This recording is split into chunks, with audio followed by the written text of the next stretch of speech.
Larissa Chow jadi mak comblang Nadia Mustika dan Iqbal Rosadi.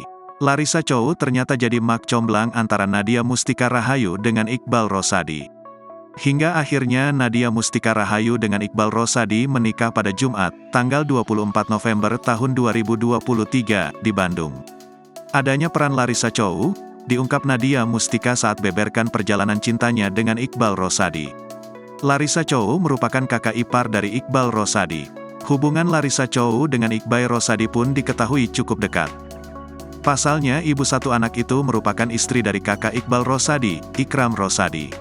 Awal-awal kenal itu dideketin sama Larissa, jadi kak Larissa itu menikah sama kakaknya Iqbal, kata Nadia Mustika.